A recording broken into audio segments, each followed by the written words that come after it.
Será que tem como corrigirmos diferença de comprimentos de perna em função da artrose, necrose ou outras patologias que ocorreram no quadril? Será que a gente consegue corrigir essas alterações?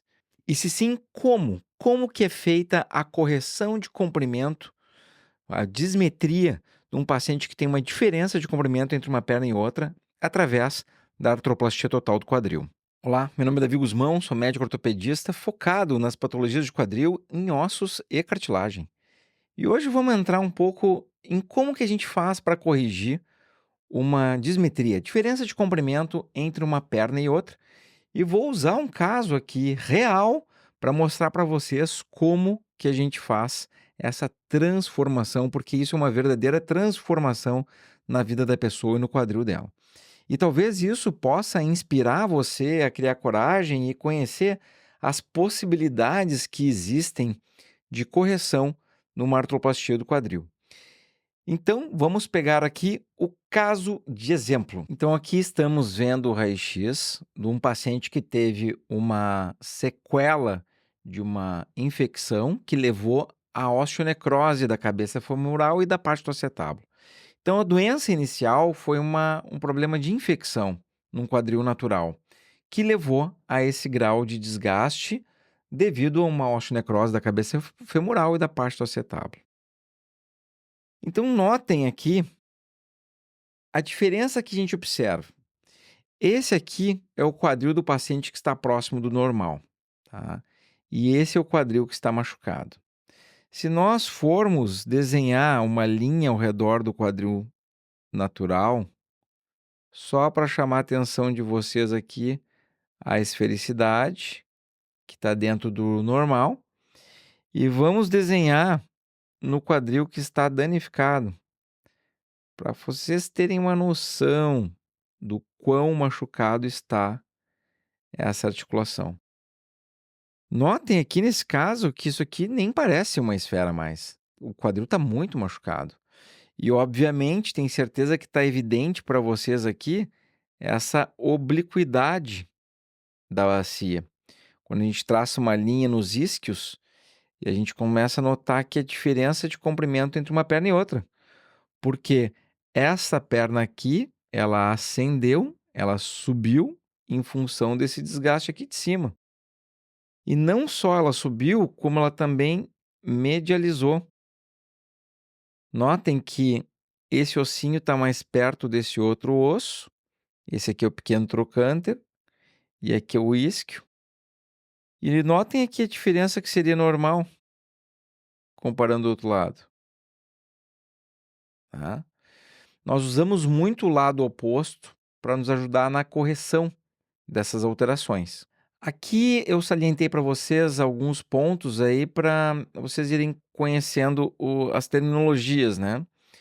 Então, a parte de cima a gente chama de acetábulo. Então, a parte de cima vai ser o acetábulo, tá? Vamos botar AC.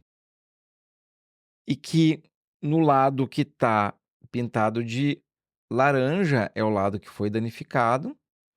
E o lado que está em azul é o lado que está, entre aspas, normal, porque ele tem um pouquinho de desgaste aqui também. E aqui, de verde, a cabeça femoral, né? Vamos botar aqui ó, a cabeça femoral. E do outro lado de vermelho, a cabeça femoral também. Notem esse lado esférico e o outro lado muito danificado. Esse paciente só conseguia caminhar com um par de muletas, porque o encurtamento é bem severo. Não conseguia caminhar se não fosse com muleta e o quadril rígido, sem conseguir dobrar, sem conseguir abrir. Tanto é, se vocês notarem aqui nessa imagem,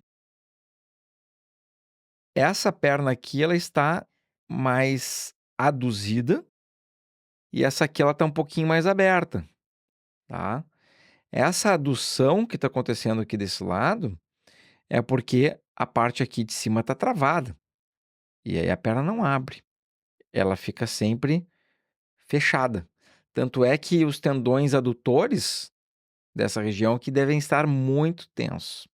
Eu sei que eles estão tensos, que a gente já fez a cirurgia. Então eles ficam muito tensos por estar tanto tempo nessa posição. E aqui a gente já entrou numa fase de planejamento, tá? Ó, Trocos Mão, mas colocou a prótese do lado errado. Calma, já vou explicar. O que está acontecendo? Esse lado aqui, que é o lado afetado, ele está numa posição torcida que me atrapalha em algumas medidas do implante. Então, o que a gente faz? A gente aproveita o lado normal do paciente para escolher o tamanho do implante, tanto femoral quanto o implante acetabular. Claro que no outro lado pode ser algumas medidas diferentes, mas aqui a gente vai ter uma boa ideia. E essa medida aqui, que talvez seja difícil de ler, mas está escrito ali 21,5, isso aí é o número, quantos milímetros essa perna aqui está mais longa comparada com a outra. Na verdade, não é essa perna que está mais longa, na verdade a outra perna está mais curta. Então aqui nós escolhemos um componente acetabular para que tenha o contato ósseo em toda a cavidade do paciente. A gente observa que talvez tenha alguma necessidade de enxerto no fundo e vai ter um excedente ósseo nessa parte lateral, que é um osteófito que se formou. Então aqui eu fiz algumas marcações demonstrando isso, né? Um excedente ósseo aqui lateral e na parte do fundo da região acetabular. Uma observação também aqui, um parâmetro de altura para a gente tentar calcular como que vai colocar esse componente acetabular na cirurgia. E para que eu estabeleça uma correção de comprimento, tem algumas medidas que vão me ajudar a colocar o implante no local correto. Aqui já estamos com uma simulação de como é que vai ser a nossa correção, tá? Notem que fica estranho aqui a sobreposição de um implante em relação ao outro, ao invés de estar encaixadinho como nesse lado aqui.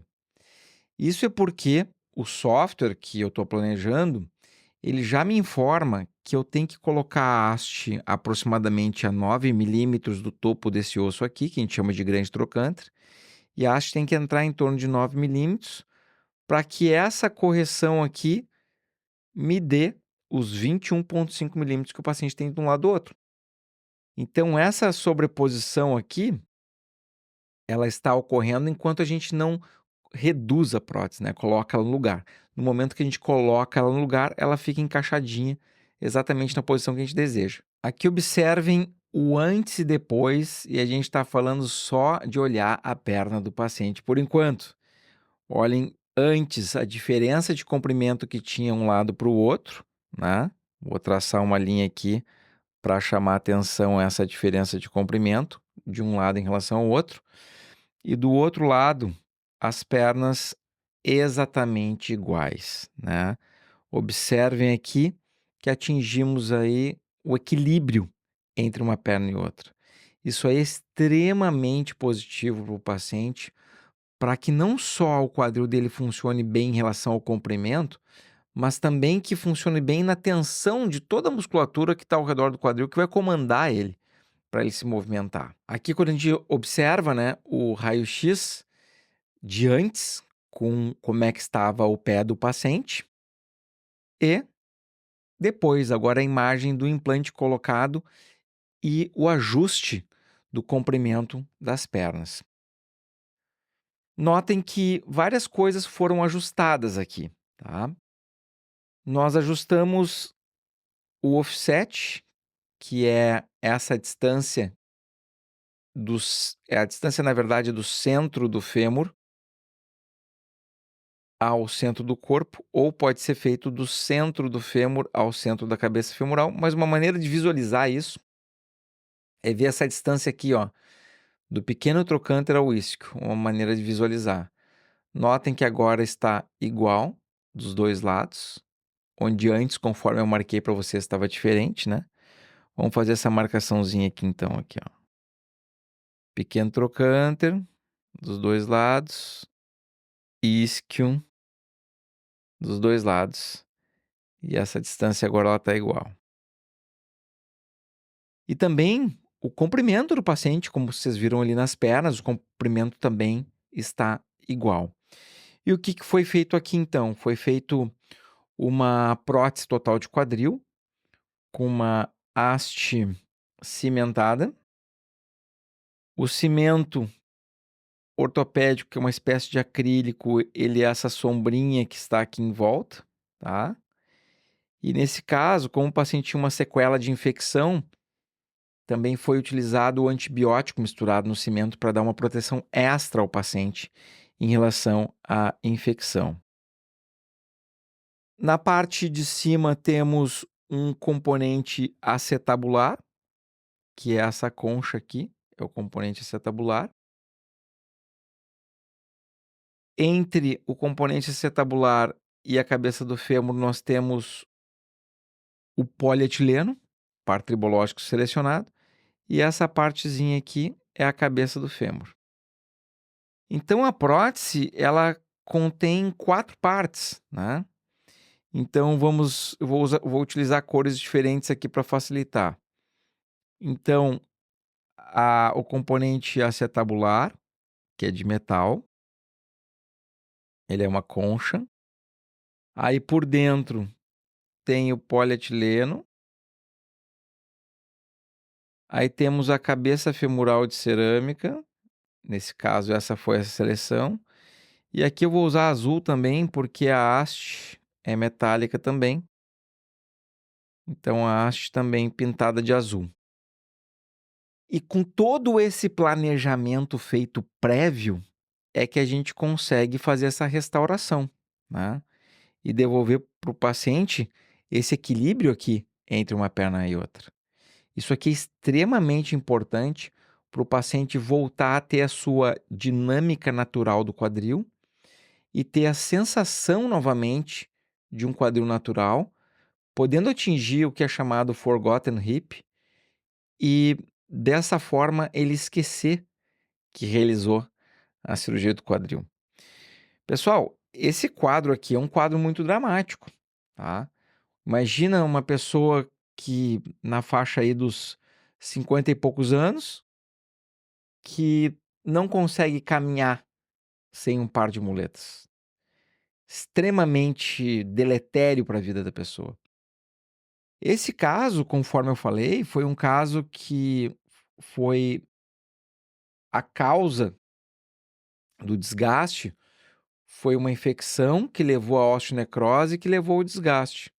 Mas isso pode acontecer, essa diferença de comprimento pelo desgaste de forma isolada, pode acontecer por osteonecrose também. Por que que a perna encurta?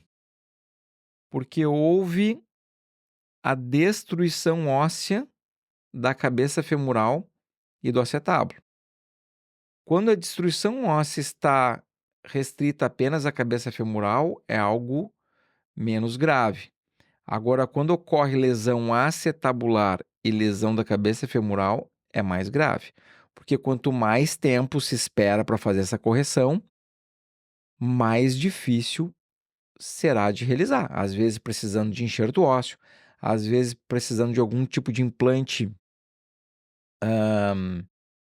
customizado para o paciente, ou algum tipo de implante extra para preencher falhas ósseas que possam estar se apresentando. A principal mensagem desse vídeo é que existem vários problemas na articulação do quadril que podem ser corrigidos com o planejamento adequado, implante adequado, cirurgião adequado, hospital adequado, para a gente atingir um resultado como esse. E dessa forma, o paciente também ser a única prótese que o paciente vai precisar na vida. Porque utilizando um material de qualidade, é bem provável que o paciente vai poder usar esse quadril com a prótese nova para o resto da vida sem necessidade de trocar. Eu imagino que possam ter ficado algumas dúvidas, isso é natural. Então, se você está com algum grau de artrose, algum problema que o seu quadril está, inclusive, mais curto em função disso, e surgiu alguma dúvida em relação a esse vídeo, esse é o momento de colocar aqui nos comentários. Peço para vocês se inscreverem no canal e me darem sugestões, se vocês gostam que eu mostre casos graves assim, porque eu tenho uma coletânea de casos graves. E me chamou a atenção que algumas pessoas gostam de ver como que a gente pensa e como é que a gente planeja um caso como esse. Certo, pessoal? Então, até o próximo vídeo. Tchau, tchau.